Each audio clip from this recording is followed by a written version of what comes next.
proposal to build a battery energy storage system is causing controversy in one southern tier community. Good evening and thank you so much for joining us tonight on this Monday. Here's a picture to give you an idea of what a battery storage energy system looks like. It's essentially an advanced technological solution that allows for energy to be stored in a number of ways, which is then released at a later time when it's needed most. The system would be built in the area of Stevens and Bennett State Roads in the town of Hanover, just south of Silver Creek, where a public hearing just wrapped up at the high school there. So what are the pros and cons here? Reporter Althea Castro de la Mata is back from Chautauqua County, where she's sharing voices of the concerned residents along with community leaders and the company behind the project. Really, this is an area for families and residences. This is not a place for this. Melissa Shaw has lived in the town of Hanover for over 15 years, a place where she has raised her family and now calls home. However, she has recently expressed frustration over a proposed battery storage plant. Nobody wants this here by their homes.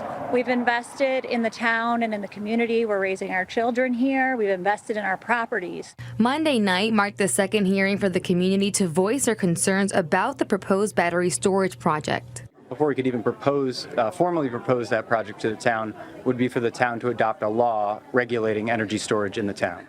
Chris Stanton, Senior Director of Development for Northland Power, says the project will bring great revenue to the town, local school district, and the county. But Shaw says she disagrees. We don't want this here. This is not the place. We don't have the resources or the infrastructure in a small town like this to support this kind of facility or to respond if there was an emergency. But Stanton says that over the past few months, they have met with each fire company in the area to address questions and concerns. They also plan to expand training for first responders to handle emergencies and will now add a fire water tank at the facility. I think with the fire water tank, the training, and some of the additional fire safety measures that we're going to talk about tonight, our hope is that we can reassure the community that this project is as safe as the best-in-class storage projects across the United States. And I'm concerned about property values in my house. I mean, I'm right there, right in the impact zone of if something were to happen. Kevin Ike has lived in the town for over a decade. He fears that if this project moves forward, he may have to consider relocating his family elsewhere, even though that's not ideal. On a Lake Erie watershed, if something happens and forever chemicals get down into that watershed, what does that do to the community? I just think long term, the risks of putting this facility in are not as beneficial as the potential reward.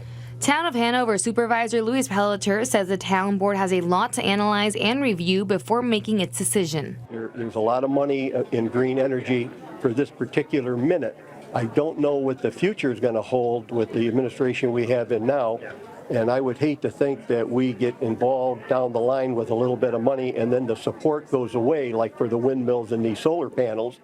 The town supervisor for Hanover tells me the board will decide whether to approve this project at its meeting at the end of April. Althea Castro de la Mata, 7 News, Hanover.